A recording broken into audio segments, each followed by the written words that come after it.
get up on stage and danced with the dancers and had a sexual harassment claim filed against you, shouldn't that be disqualifying? Like, the charge that the dude is a dog, I think, sticks. Like, the guy's a dog. So let's go then to Senator. The question is how relevant that is. Yeah. Well, and the question of whether it sticks, actually, I think is a really important one, because here comes Senator Mark Wayne Mullen, Republican of Oklahoma, who went in on Tim Kaine. The rest of the dogs. But you so quickly forget about that. And then Senator Kaine, or I guess I better use the senator from Virginia, starts bringing up the fact that what if you showed up drunk to your job? How many senators have showed up drunk to vote at night? Have any of you guys asked them to step down and resign from their job? And don't tell me you haven't seen it, because I know you have. And then how many senators do you know have got a divorce before cheating on their wives? Did you ask them to step down? No. But it's for show. You guys make sure you make a big show and point out the hypocrisy because a man's made a mistake.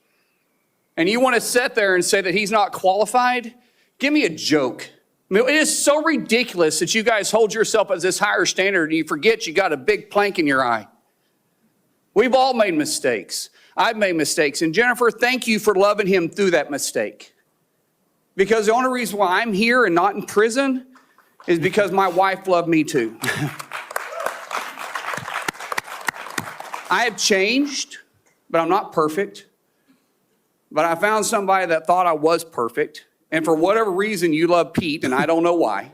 Many such cases. I mean, it's true. But this is true. So my take on this is actually that this is why the charges that Pete Hegseth was a dog seem very obviously to be correct, do not stick, because that's going to be bouncing around the internet. And Mark Wayne Mullen, regardless of whatever his motivations are there, former MMA fighter, by the way, he is absolutely correct that it looks awfully ridiculous for any member of the Senate to get all sanctimonious about people showing up drunk to work and cheating on their spouses. It does, though. Hegseth's dog behavior is like 0.1% level.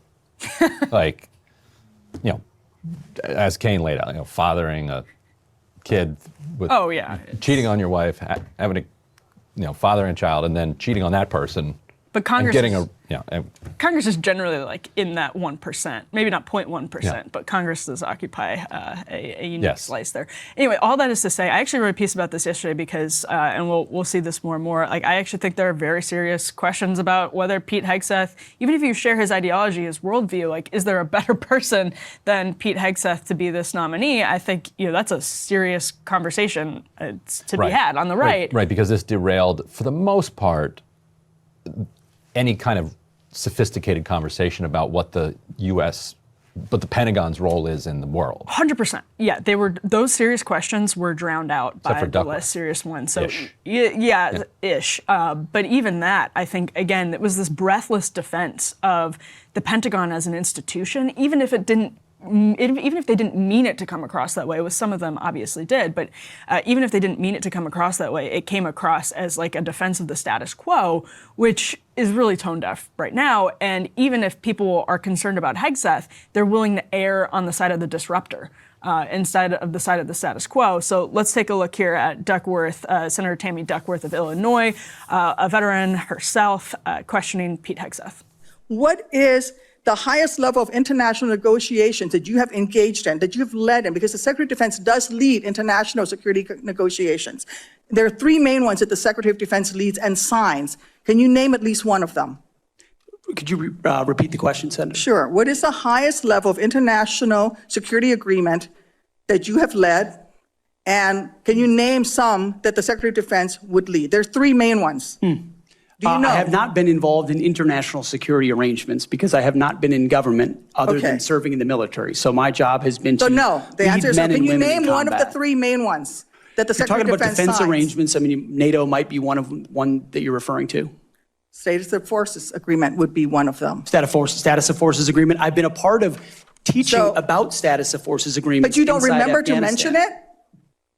You're not qualified, Mr. Hegseth. You're not qualified. You talk about repairing our defense industrial complex. You're not qualified to that. You could do acquisition and cross-servicing agreements, which essentially are security agreements. You can't even mention that. She also had a brutal exchange where she asked him to name any of the countries in the ASEAN who were in the Southeast Asian, our trade compact, trade and military compact. And he was like, Australia, Japan. And she's like, no, that's East Asia, and Australia's a different continent. We're talking about Southeast Asia. That's an economic alliance, right? It is, but the Pentagon is involved in it.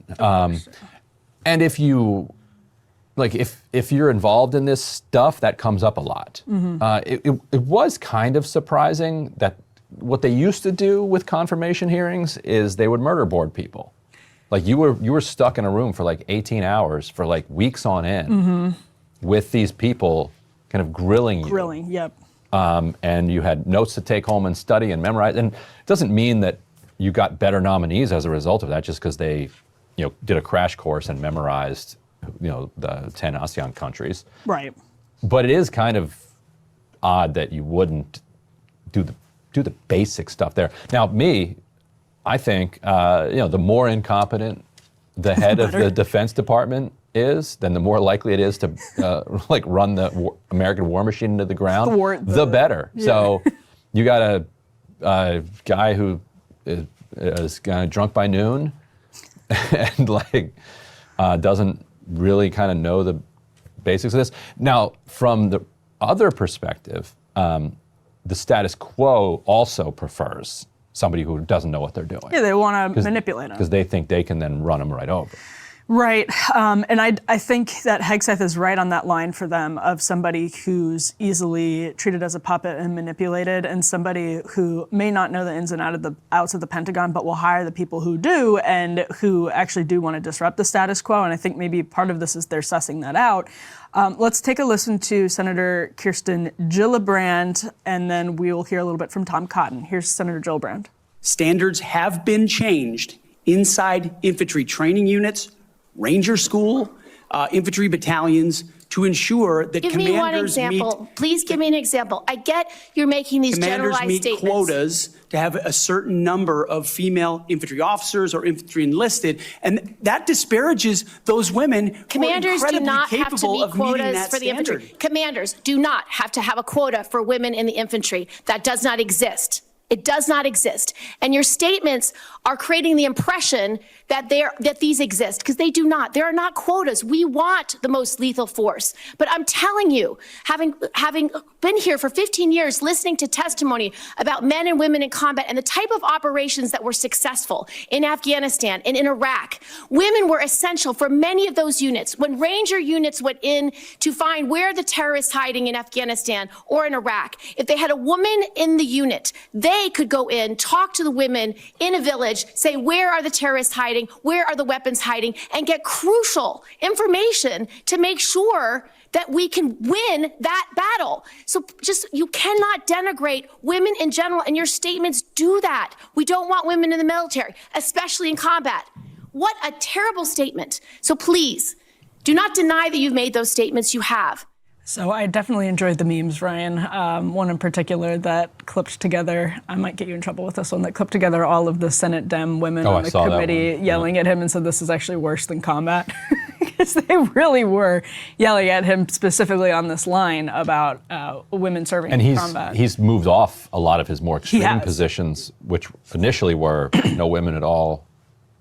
How would you characterize his previous positions when it came to women serving? He literally said on Sean Ryan, quote, I'm straight up saying that women shouldn't be able to serve in combat. Right. And that's what Elizabeth Warren said. I've never seen a conversion, what did she say, a confirmation conversion, something like that. She also had a moment where she was questioning him about whether he would hold to the standard he demands generals should be held to, which is that you don't leave the Pentagon and then go work for, I think it's defense contractors was the specific thing they were talking about, for 10 years. And he was like, I'm not a general.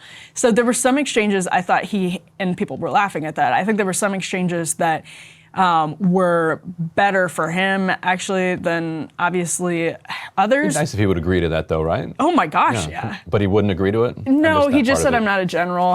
We can go back to Fox and make a lot of money. But yeah, and so maybe that's, I don't know. But he had some moments, actually, where I think even to the questioning from Duckworth, I didn't think he handled it that poorly. I don't think he handled Tim Kaine's questioning that poorly. I don't think he handled Gillibrand